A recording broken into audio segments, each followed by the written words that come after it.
ಇನ್ನು ಬಿಜೆಪಿ ನಾಯಕರು ಓ ಅಂತ ಪ್ರತಿಭಟನೆ ಮಾಡ್ತಾ ಇದ್ದಾರೆ. ಅದಕ್ಕೆ ರಾಮಲಿಂಗಾರೆಡ್ಡಿ ಅವರು ಕೌಂಟರ್ ಕೊಟ್ಟಿದ್ದಾರೆ. ಏನು ವಿರೋಧ ಪಕ್ಷ ಪ್ರತಿಭಟನೆ ಮಾಡುತ್ತೆ ಮಾಡಲಿ, ಬಿಜೆಪಿಯವರು ರಣಹದ್ದುಗಳು ಅಂತ ಹೇಳಿದ್ದಾರೆ. ಹೆಣ ಬೀಳೋದನ್ನೇ ಕಾಯ್ತಾ ಇರ್ತಾರೆ. ಬೆಂಗಳೂರಿನಲ್ಲಿ ರಾಮಲಿಂಗಾರೆಡ್ಡಿ ಅವರು ಕಿಡಿಕಾರಿರೋದು. ರಾಮಲಿಂಗಾರೆಡ್ಡಿ ಅವರ ಹೇಳಿಕೆಗೂ ಕೂಡ ಈಗ ತಿರುಗೇಟನ್ನ ಬಿಜೆಪಿಯವರು ಕೊಟ್ಟಿದ್ದಾರೆ. ರಣಹದ್ದುಗಳು ಯಾರು ಅಂತ ಗೊತ್ತಿದೆ ಅಂತ ತಿರುಗೇಟನ್ನ ಅಶೋಕ್ ಅವರು ಕೂಡ ಕೊಟ್ಟಿದ್ದಾರೆ. ಎಲ್ಲರೂ ಕೂಡ ಅಷ್ಟೇ ಸರ್, ರಾಜಕೀಯದಲ್ಲಿ ಸತ್ತಾಗ ಎಲ್ಲರೂ ರಾಜಕೀಯ ಮಾಡ್ತಾರೆ, ಕಾಂಗ್ರೆಸ್ ಮಾಡಿಲ್ವಾ? ಒಂದು ಕಾರ್ಯಕ್ರಮ ಅದು ನಮ್ಮ ಸರ್ಕಾರ ಇರ್ಬೋದು ಅಥವಾ ಬಿ ಜೆ ಪಿ ಸರ್ಕಾರ ಇರ್ಬೋದು, ಇನ್ಯಾವುದನ್ನ ಸರ್ಕಾರಗಳು ದೇಶದಲ್ಲಿರ್ಬೋದು, ವಿಜಯೋತ್ಸವ ಮಾಡುವಂಥ ಸಂದರ್ಭದಲ್ಲಿ ಕಾಲು ತುಳಿಲಿ, ಜನ ಸಾಯಿಲಿ ಅಂತ ಯಾರಾದರೂ ಬಯಸ್ತಾರ? ಯಾರೂ ಬಯಸಲ್ಲ. ನಾವು ವಿಜಯೋತ್ಸವ ಮಾಡುವಂಥ ಸಂದರ್ಭದಲ್ಲಿ ಅದು ನಾವು ಯಾರೂ ಎಕ್ಸ್ಪೆಕ್ಟ್ ಮಾಡಿರಲಿಲ್ಲ. ಸರ್ಕಾರ ಅದನ್ನು ಎಕ್ಸ್ಪೆಕ್ಟ್ ಮಾಡಿರಲಿಲ್ಲ.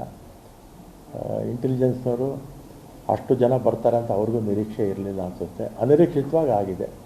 ಅದು ತಪ್ಪಾಗಿದೆ ಅಂತ ನಾನೇನು ಹಿಂದೆನೂ ಹೇಳಿದ್ದೀನಿ, ಇವತ್ತು ಹೇಳಿದ್ದೀನಿ. ಮುಂದಕ್ಕೆ ಆ ರೀತಿ ಘಟನೆಗಳು ಆಗಬಾರ್ದು.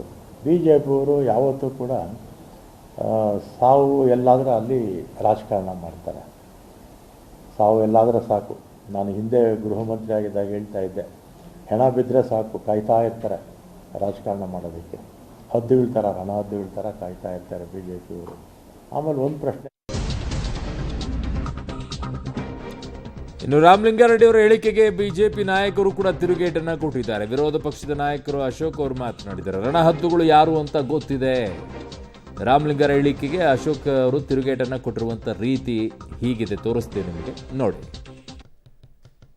ರಣಹದ್ದುಗಳು ಯಾರಿಗೆ ಅಂತ ಹೇಳಿದ್ರೆ, ಈ 11 ಜನರ ಕೊಲೆ ಏನಾಗಿದೆ ಅದಕ್ಕೆ ಗರುಡನ್ ರೀತಿ ನಾವು ಹೋರಾಟವನ್ನ ಮಾಡ್ತಾ ಇದ್ದೀವಿ. ನ್ಯಾಯ ಸಿಗೋವರೆಗೂ ಹೋರಾಟ ಮಾಡ್ತೀರಿ. ನೀವು ಅವ್ರ ಕುಟುಂಬಕ್ಕೆ, ಅವ್ರ ಕುಟುಂಬದವ್ರನ್ನೆಲ್ಲರನ್ನೂ ಕೇಳ್ಬಿಡ್ಲಿ ಯಾವ ತನಿಖೆ ಕೊಡಬೇಕು ಅಂತ. ಆ ತನಿಖೆ ಕೊಟ್ಬಿಡಿ. ಅವ್ರು CBI ಕೇಳಿದ್ರೆ CBI ಕೊಟ್ಬಿಡಿ. ಯಾಕಂದ್ರೆ ಸತ್ತಿರೋರು ಅವ್ರ ಮಕ್ಕಳು, ಅವ್ರ ಮನೆಗೆ ಹೋಗ್ಬಿಟ್ಟು CBI ತನಿಖೆ ಬೇಕಾ, ಜಡ್ಜ್ ತನಿಖೆ ಬೇಕಾ, ಯಾವುದು ಅಂತ ಅವ್ರು ಕೇಳ್ಬಿಡಿ. ಅವರೆಲ್ಲರೂ ಏನು ಹೇಳ್ತಾರೆ ಆ ಪ್ರಕಾರ ಮಾಡಿ. ನೀವೇ ಎಸ್ಕೇಪ್ ಆಗೋದಕ್ಕೋಸ್ಕರ DC ಅಂದ್ರಿ,